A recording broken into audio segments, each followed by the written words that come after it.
Good evening from Vietnam. Thanks, Professor Zoe, for spending your morning joining our show and share your stories with our global audience. And on behalf of the listeners around the world, thank you. Thank you, Ha. It's a pleasure to be here with you. And since you haven't been to our country, please accept our invitation. If you and your family decided to, stop by Asia, make sure that go to Vietnam. So you have a new friend, new family waiting. We will take you around town. Okay. You are so kind. I've been looking forward to coming to Vietnam, and I can't wait for when that happens. Absolutely, and me too. I cannot wait for it to happen.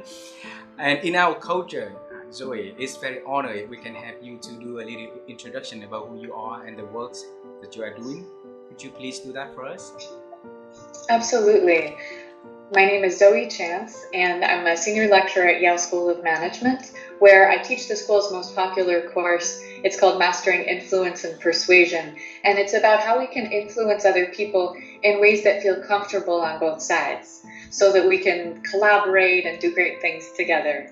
I've written a book on the topic that's called Influence is Your Superpower, and it's coming out in 28 languages, not yet published in Vietnamese, but it will be published in Vietnamese, and definitely I hope I can come when that happens.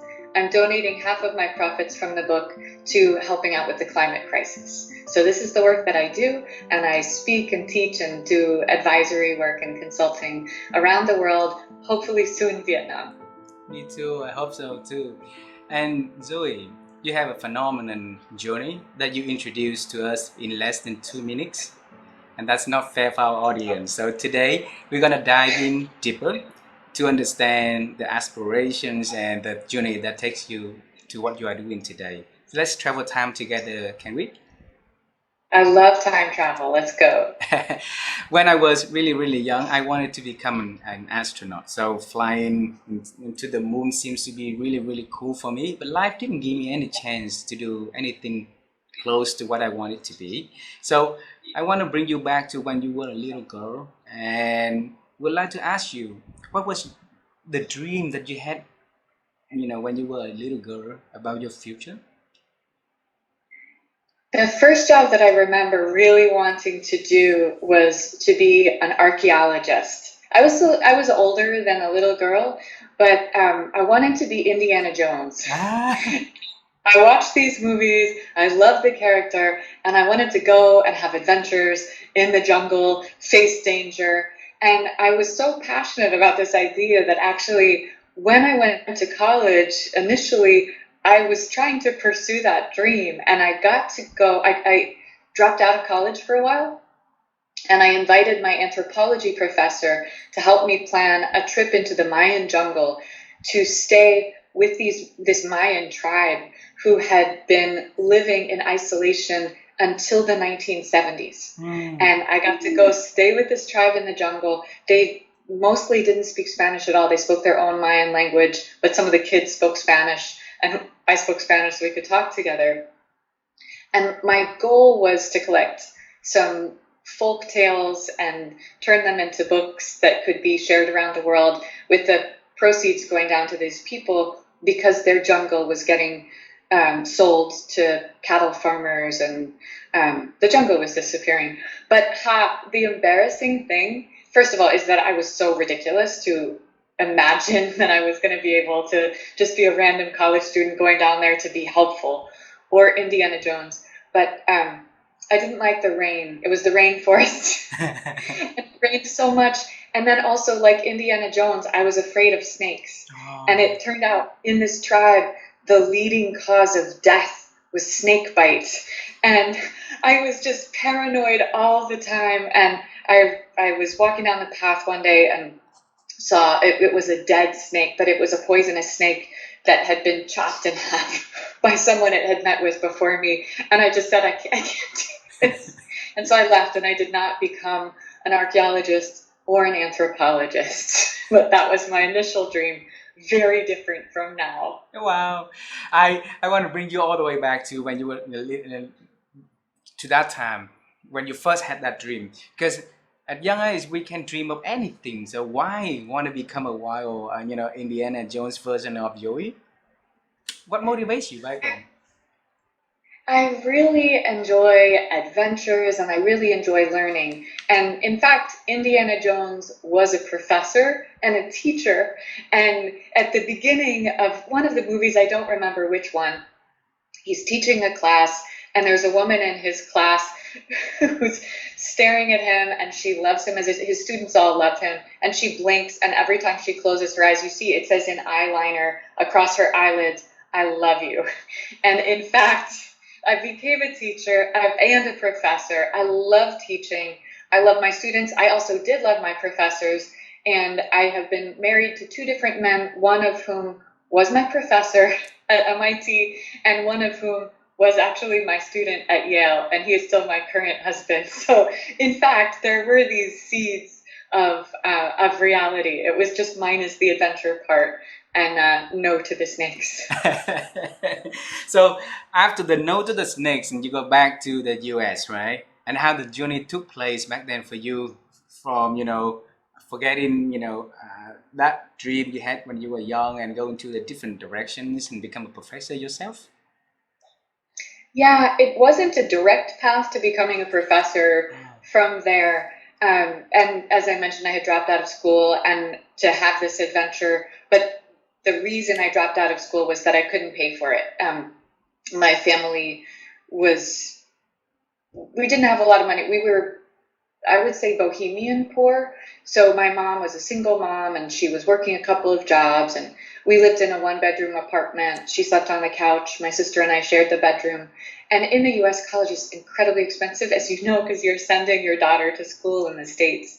So I kept appealing financial aid, and it wasn't working out, and I took some time off to work. And then I came back to a school where I got financial aid. And growing up in this bohemian family, my mom was a big feminist. Like, I didn't get to play with Barbie dolls, and she's an artist. And I was also very creative. I studied theater and creative writing, and I ended up after college doing theater and film semi-professionally. Like, I did get paid. I taught high school theater, but I wasn't getting paid enough to actually support myself. And I was doing teaching along the way, and I started a business, and I failed miserably at it. The business that I failed at, again, related to education and adventure. It was called Learning Adventures, and I had been working at a test prep company, and I was trying to take kids on adventures to go overseas and study for our standardized tests. This is in the US, SATs is, as many listeners know, the thing you have to do to get in what your daughter has done to get into college.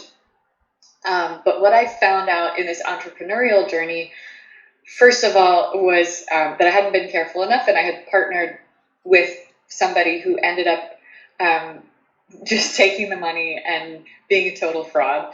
So that was a disappointment. But also, I didn't know myself well enough to understand the level of risk that I was willing to take, where I found out through talking during the months that I was putting all of this together, talking to students, talking to parents about terrible things that happen to kids on these adventures overseas.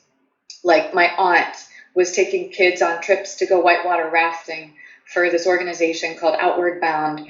And there were two 14-year-old kids who died because if you sniff the glue that they use for the rafts, and you sniff too much of it, you get high, but if you sniff too much of it, you can die. And that happened to these kids on her trips. I was talking to other kids about trips they took to Europe or other places where like, kids would get lost. Like, we went to the Louvre and so got lost for 3 days and we didn't find her. Or they would get tattoos on their trips or get pregnant on their trips. And although I was excited about risk-taking and adventure for myself, and I wanted to help people adventure themselves and step out of their comfort zone, I didn't want to ever come back to a parent saying, I'm so sorry, your child has had a life-changing traumatic experience, or I can't even bring your child back to you. And it didn't matter that we had a lot of insurance. I just couldn't personally handle it. I love kids. I love teaching. I love parenting. And I'm someone who wants to create joy and positive experiences, and just never have that conversation with a parent. So I went to business school for entrepreneurship, met all these entrepreneurs who were really having a rough time. And the biggest thing that all these entrepreneurs were struggling with tended to be sales and marketing of their ideas, sometimes pricing of their ideas.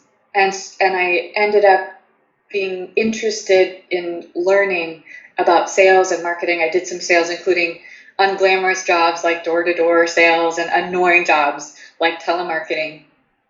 But then I went to business school and graduated with an MBA from USC, University of Southern California, which at that time had the best entrepreneurship program.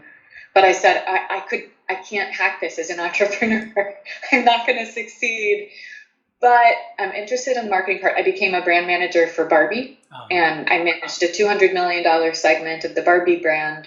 And then through the process, because I still love teaching, decided it would be interesting to be a marketing professor. So I went back to school for a PhD, studied decision-making and psychology of marketing and interpersonal influence, and now I research and I teach this stuff at Yale. So that's the long version, where I don't usually tell people the meandering, oh, there was the rainforest, and then there was this failed business that I tried to start, but that's the reality. Usually it sounds more linear.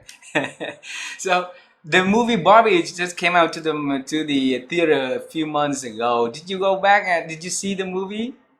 Yes. Have you seen it? Oh, it's not allowed to show in the theater in Vietnam because of the in the movie there's a map in our country, and the map was not correctly follow the guidance of Vietnam authority. So the movie was banned, and we're not able to see it in this part of the world. Wow. Yeah. I didn't know about this. So what did they do on the map?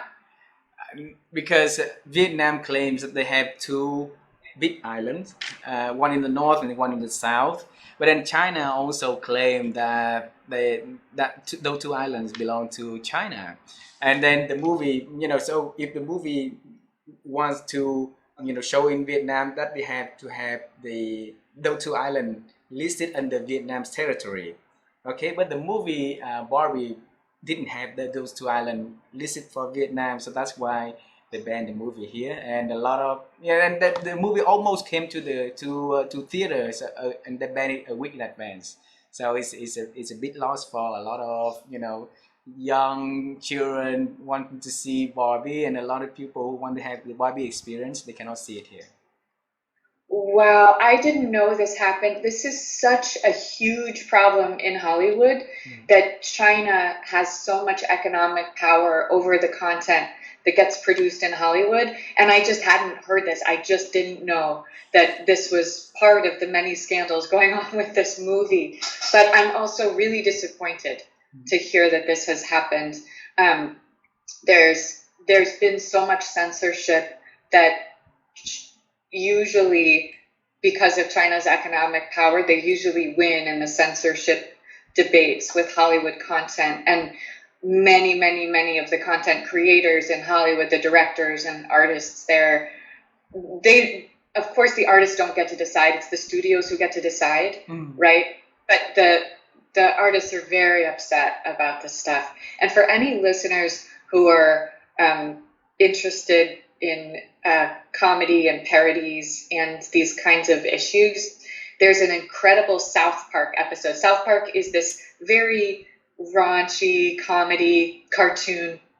I find it really funny, but it's disgusting. So it's super lowbrow. And what happened was Chinese authorities were trying to censor South Park content, and what the South Park creatives did was they made an episode that's called Banned in China, and they knew that this would be the very last episode that probably it would not get shown in China. Their show got canceled in China, but they went out with a bang, and the show is about the whole this whole issue, and it's really funny. Yeah, and I think that my wife and I really enjoy watching South Park when we were in the US also, it's really creative to us also, I think.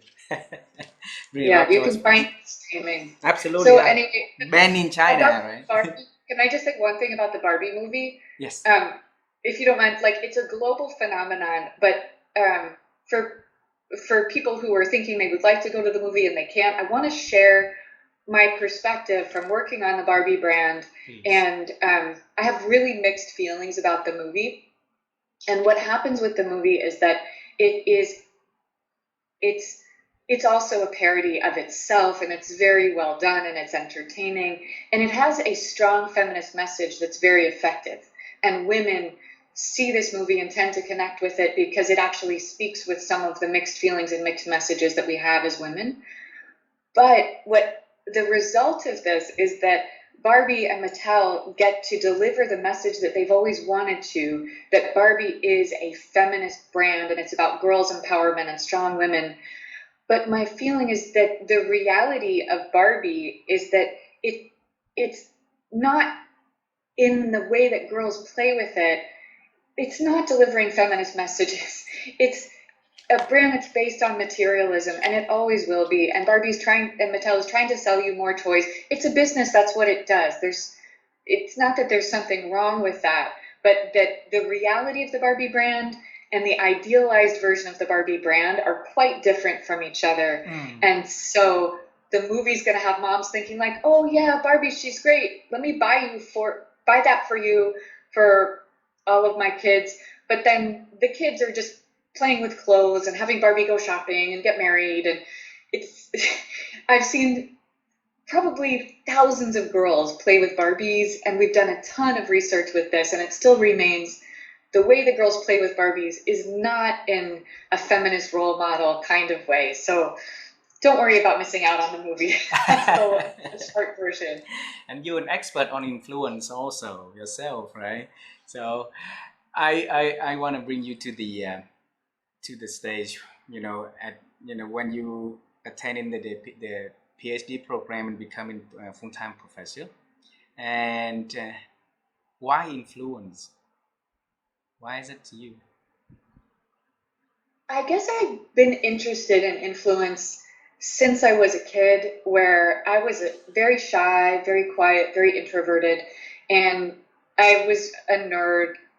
I would stay in from recess during school and read books, and I didn't know how to relate to people very well. I thought that you can tell how nerdy I was. I had this theory that the reason people would talk over me when I spoke was that my voice was the same frequency as the ambient sounds of the universe. But of course, the reality is that I just spoke very quietly. And so I very intentionally studied and practiced and learned how to be heard and how to connect with people. I did a lot of theater, and I ended up reading a lot about psychology and then watching and observing what it was that people did to have people connect with them, want to be friends or want to do things together, want to work together, want to socialize together. And I practiced this with great intentionality so that by the time I ended up working in sales, I was really good at it and successful in theater. I had learned how to connect with people and have that spark that has them want to say yes before you've actually told them what it is that you're inviting them to do. And this is what I've been studying, teaching people how to do, not just in business, but in their personal life, and to change policies and have people join together on creative projects. That feeling of, I'm interested in hearing what you have to say, and I would like to say yes, is what has people then process the facts and the data and the information in the biased way that will lead them to be likely to say yes, rather than the alternative is, two alternatives are, they're processing the information in the biased way based on their own history and their own predilections, preferences, biases that they have by themselves, or worst case scenario is they're processing the information in a biased way because they don't like you, are not interested, you've rubbed them the wrong way, and their gut reaction is negative. So the gut reactions are instantaneous, effortless, and they're always influencing people. So I like to help people try to have those gut reactions be positive so that the cognitive, rational processing that they do is likely to help you instead of hurt you. Wow. Zoe, allow me to bring you back to in time again, okay? Because I'm interested to know that little girl who was shy, introverted, and try to get out of the comfort zone, try to break that wall, and by learning and improving and to make, to get yourself out of that situation. While a lot of us out there, we say, okay, that's how I was born and that I couldn't change and stuff like that. So what message did you talk to yourself at that age for you to start doing the research on influences and practicing it for you? I was just really lonely. I was just really lonely, and I wanted to not be lonely anymore. And I'm still an introvert. So even though I know much better how to make friends and bring people into collaborations and projects and spread great ideas, I didn't change my personality at all. I love reading and spending time by myself and talking with people one-on-one. And I'd love to talk a little bit about behavioral introversion and extroversion, because I think that can be helpful for leaders if we can in a bit. But I was honestly just desperately lonely, and I was also experiencing shame for being lonely. So a combination of loneliness and shame, embarrassment that I didn't have as many friends as I wanted to have, and I would know that other people were getting invited to do things, and I wasn't. I was even embarrassed and ashamed with my parents, and I remember I didn't want my parents to know that I wasn't being invited to do things like other people were, and I remember that sometimes I would pretend to be on the phone with a friend just so that my dad would hear and think that I had more friends than I had. And I also remember when I learned to drive and I was in high school and I would get to borrow a car, there were times that I would pretend that I was going out to a party and I would just go drive around by myself so that my parents would think that I had friends. So I wasn't just a nerd, I was kind of a weirdo and sort of pathological. It's not that everybody hated me. I did have some friends, but I felt a lot of social pain, and the social pain was enough to motivate me to try to get out of it. And the biggest thing that I learned, which started in high school but then has continued throughout my life since then, was that there's a really simple solution for not being invited to do things and socially and in collaborations, which is that you invite other people. So as soon as this shifted to me realizing that I could invite other people to do things, then I went from being an introverted, shy, relatively lonely person to being someone who had the same personality but was perceived as being a leader socially and in other types of extracurricular situations and academic projects, just because I was inviting people. And it turned out that so many of us are kind of shy on the inside, maybe not as pathological as I was, but there are so many people who would love to be invited. And it's like most people are getting invited all the time. So I was into theater, and so I started, rather than auditioning all the time and being, usually you get rejected, but if you're directing a project, then you get to choose other people and invite them. And I started a volunteer club in my high school, and I would be inviting other people to go do volunteer projects. And on the weekends, I would be researching to find out what kinds of events were going on in our town, and then I would be inviting everybody. I organized a class camping trip and invited everyone in my class. So because I had been lonely, the things that I was inviting people to do were very inclusive, and it was always open to everybody. And so we have people like, the athletes and the popular kids and the theater nerds and the computer nerds and people from different grades and different ages. And it just turned out to go really well. And so that's the spirit that I brought to college and the workplace. And now, even when I had this book come out in 2022, I was very lonely and I was very scared in the process. And so I started a group of people like me who are behavioral scientists publishing books for the world, who are all lonely and scared. And we meet every month and we talk and we help each other. We give each other advice, and it's sort of like a therapy group. Beautiful. In research, I've started a bunch of research groups to bring people together to not be so lonely when we do research. So this is the most helpful thing for me. So how did you figure out that simple equation, being on the passenger seat but then move into the driver's seat, and then how did you figure it out and change the role you play in the game? It was just somebody who was in the year ahead of me invited me to direct a play with her. And that was my first time having any kind of leadership role. And it was a service role. And I hadn't understood until then that leaders are in service.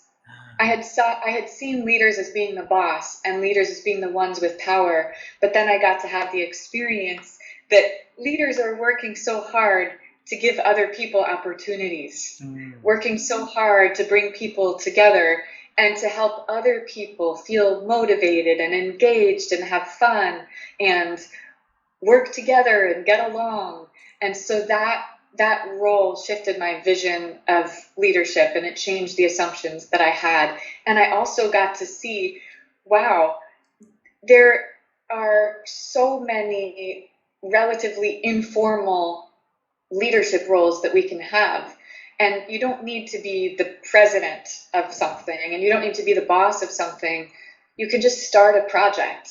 You can just invite a group of people, and you can just be somebody reaching out and saying, hey, we have this thing going on in our community. Would you like to be part of it? And I also shifted my perspective on formal versus informal leadership. And I want to brag about my daughter for a second, because I feel so proud that I have helped her have this vision of leadership too, where she is very much more extroverted and has her act together much more than I do or did at that time, but still more than I do now.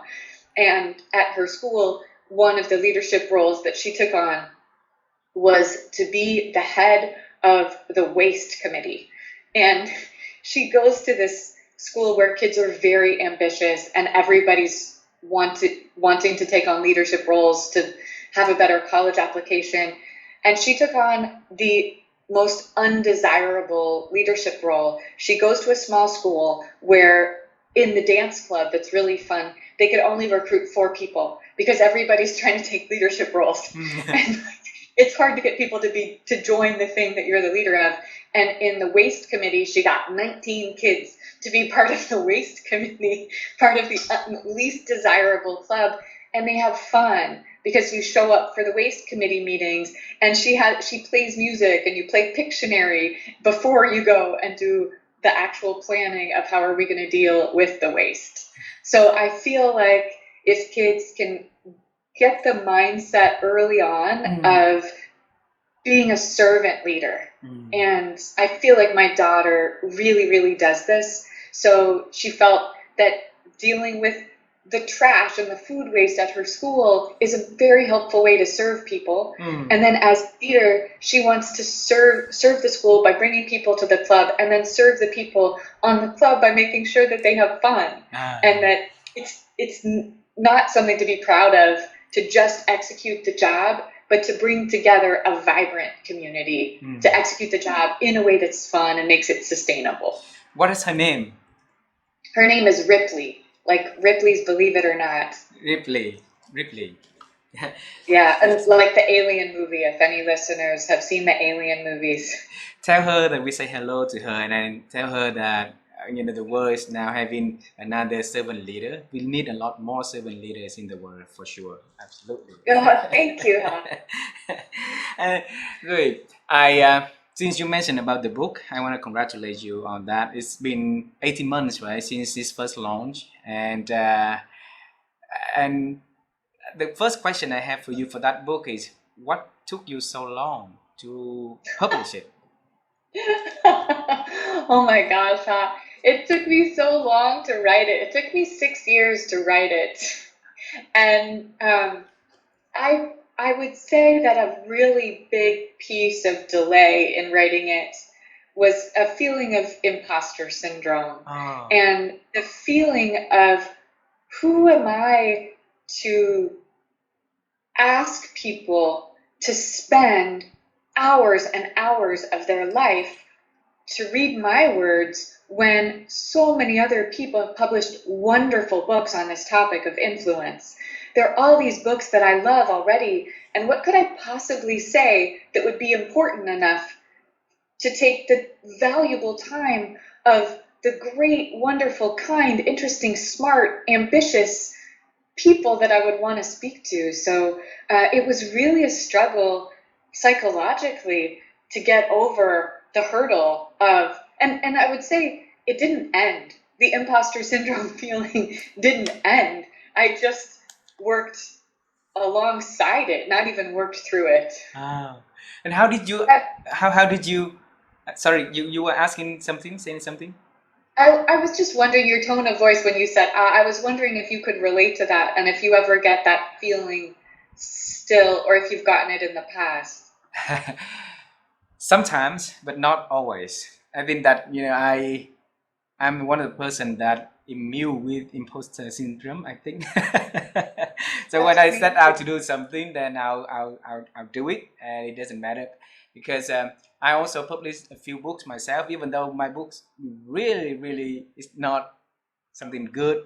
Yeah, and I'm not good at writing, but I do it because I want to set an example for my daughter.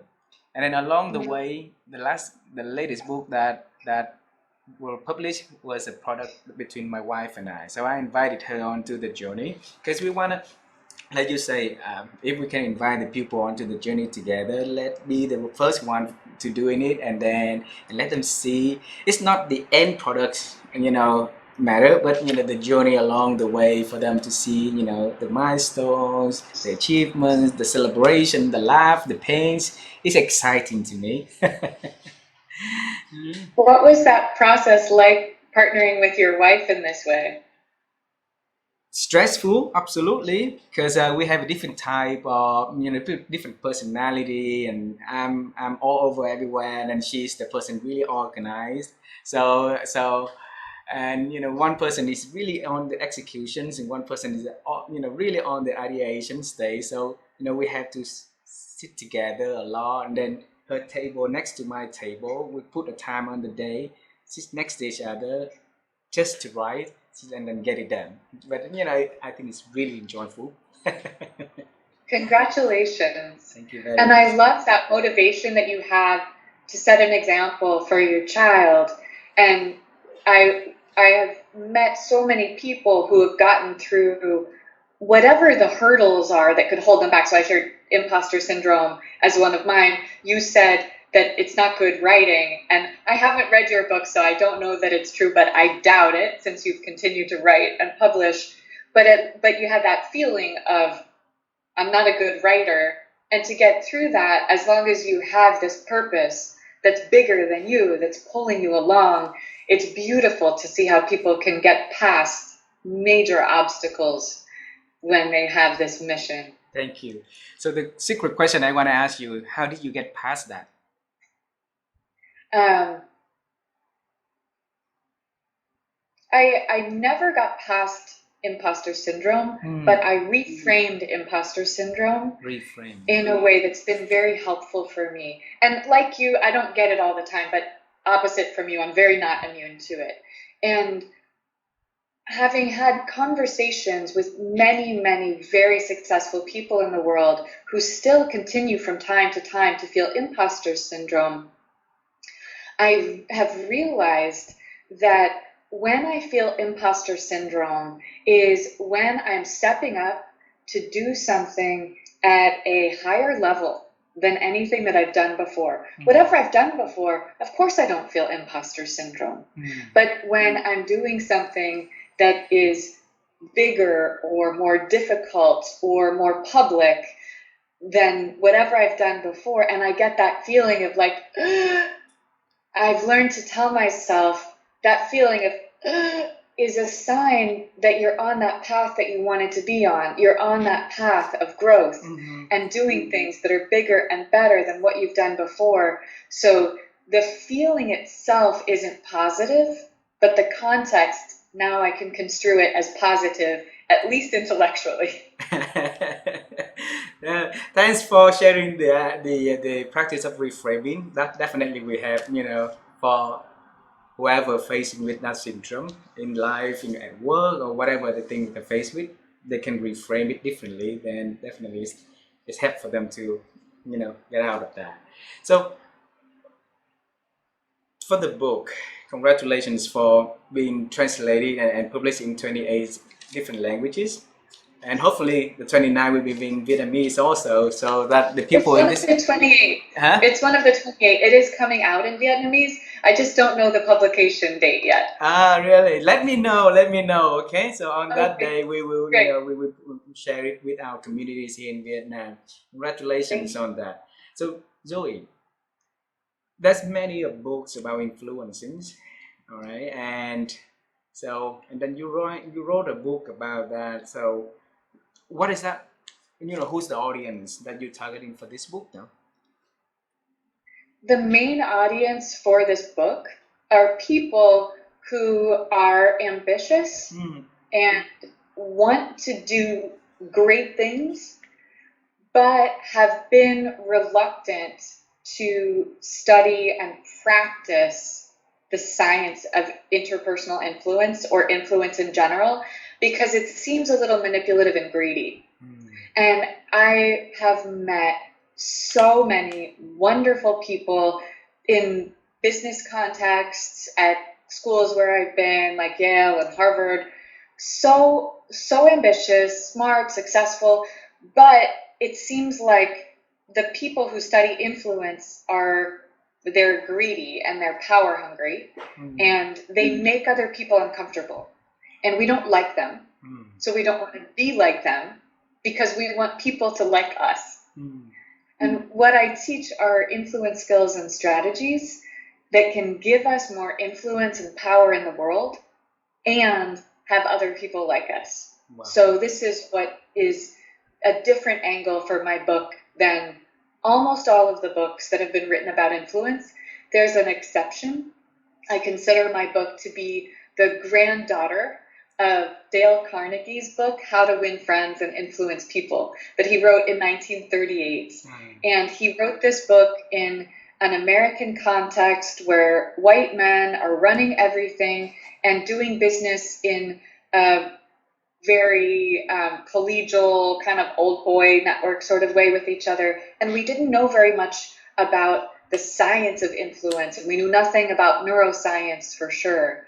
So my book follows up on many of these themes, and it brings in science and questions of diversity and sharing power and hierarchies and things like this. Beautiful. In our culture, and then my grandpa always told me the same story like I'm gonna share with you.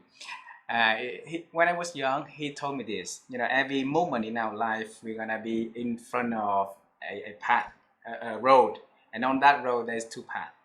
One will lead you to do something really, really good. One may lead you to something differently. So influencing, the fine line between influencing and the manipulation and greedy is like on that road. And if you walk one path, you get to be a good influencer, right?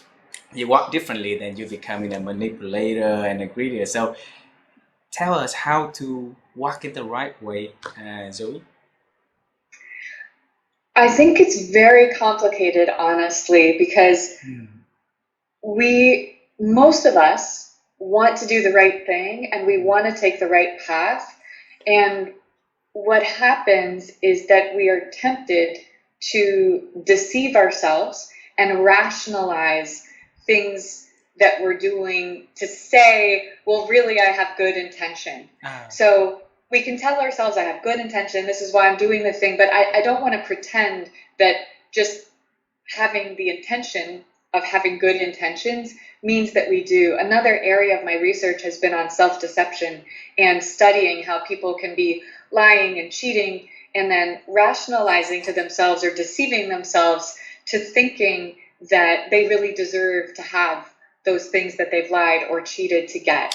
And I believe that the kind of influence that we can have over other people where they're excited to be part of the things that we're inviting them to do is it's a powerful tool, and it is a kind of dangerous tool for them and for us.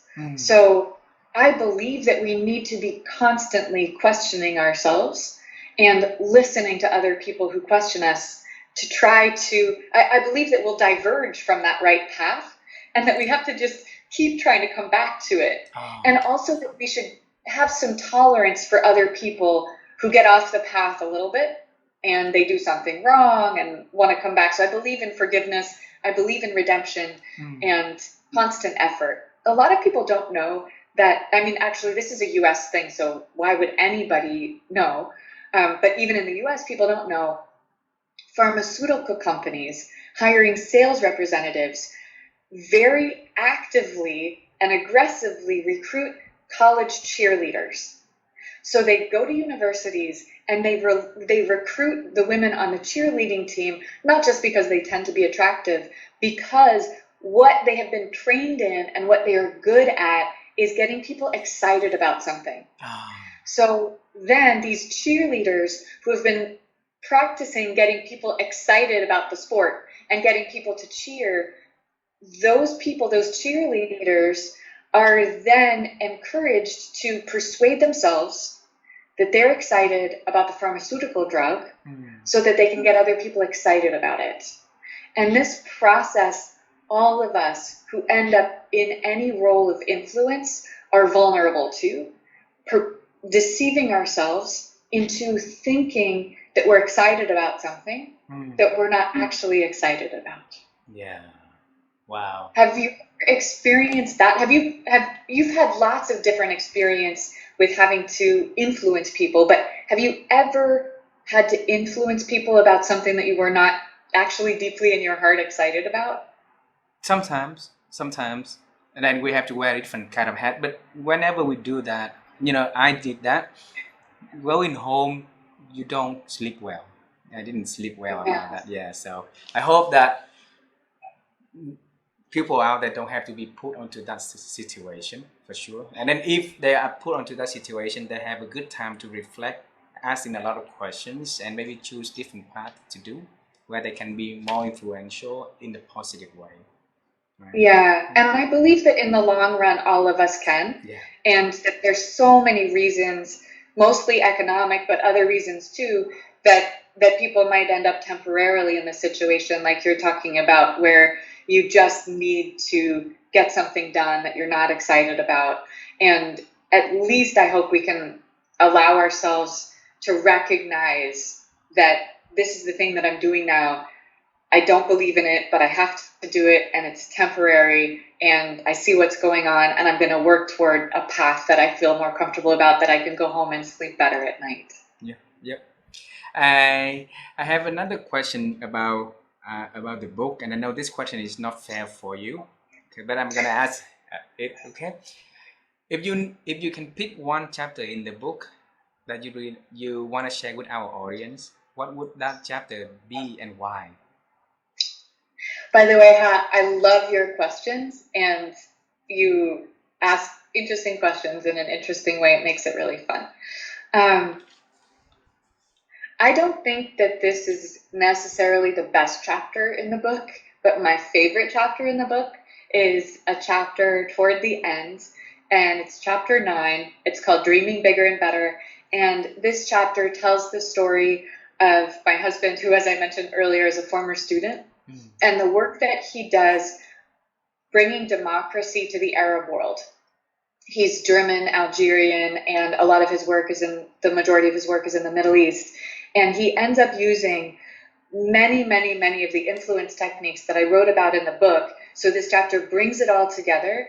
And what he was doing was bringing together a very unlikely team of people across multiple nations to fund and execute the first ever televised presidential debates in the Arab world. And I'm super proud of him. And this is the kind of work that these influence techniques can help us do when we learn and practice how to influence people in a positive way. And what also happens, I teach lots of very simple strategies and tactics.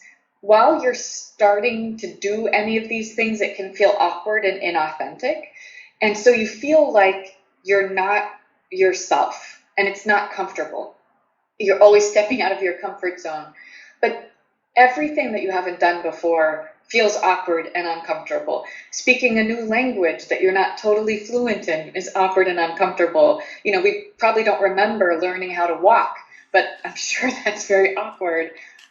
Over time, when we practice these influence techniques, eventually what happens is that you're not having to do these things consciously. They come naturally.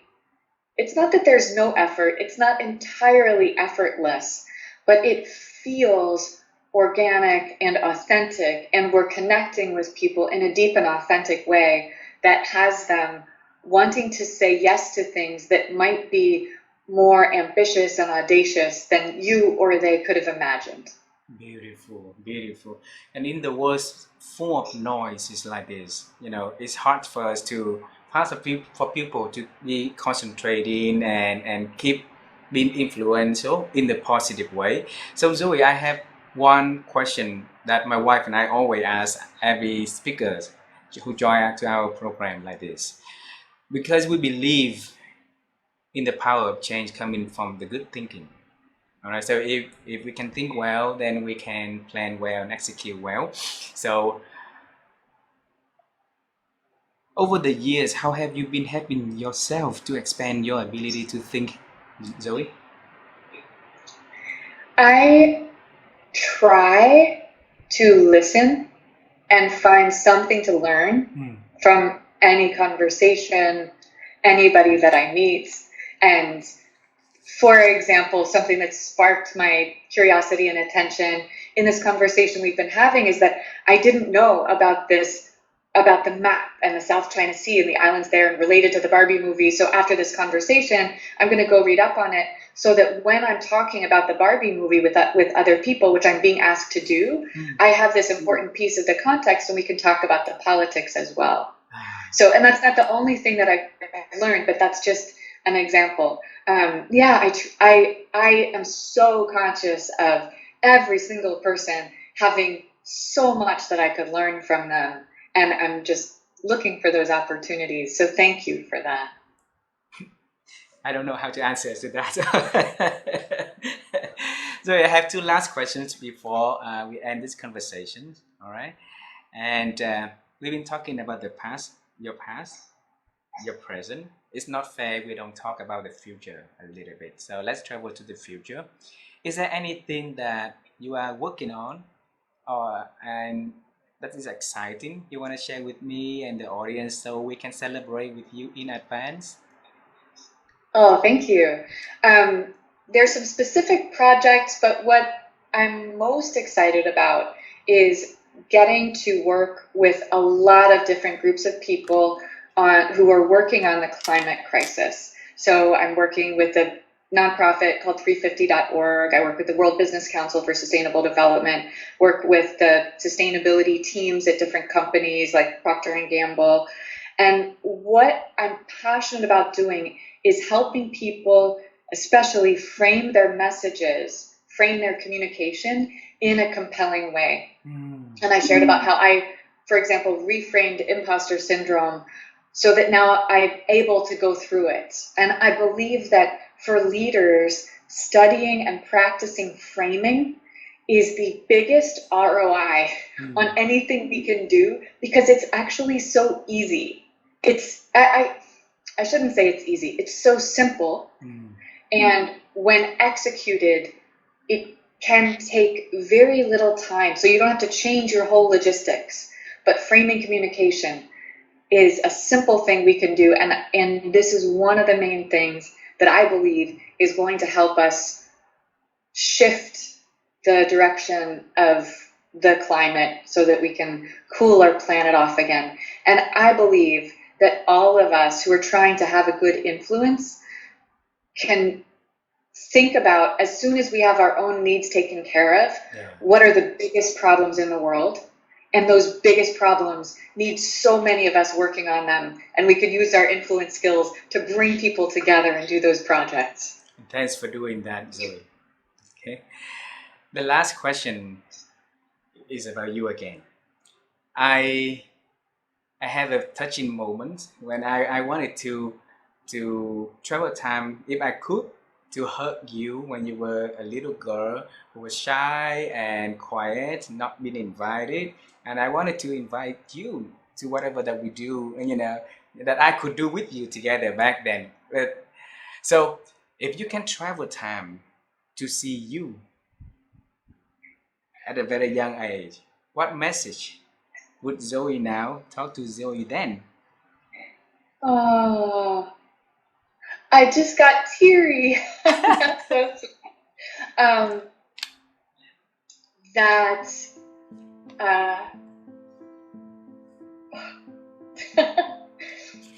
I wish that little girl would know that her dad loved her so much. I didn't feel it all the time. And my dad is visiting me right now, and he's downstairs. Actually, I'm at home. So I'm thinking about my dad, and I love my dad, and we have a great relationship now. But I just didn't know how much he loved me, and I would have loved to know that. Oh, yes. So after this conversation, please say hello to him. Sorry, I made you cry, but I hope that this is a good cry, okay? It is. Thank you. Go stand and hug him, give him a kiss, and tell him that that's a friend, a new friend from Vietnam, also sending his love to you, to your family, and to him also. He's been a wonderful person, raising a wonderful daughter, and your sister too, of course. So who dream big to make impact on a lot of big people in the world. So thank you for doing that. Thanks him for doing that also. Okay. Thank you so much, huh? So now you have a new friend. Okay. Come to Vietnam when you have time, and we make sure that you're gonna have a wonderful experience over here. I would love that. Okay. Yes. Thank you very much, and have a wonderful day. And I really enjoyed the conversation. I hope you do too. Very, very deeply. Thank you, and sweet dreams. Thank you. Bye bye.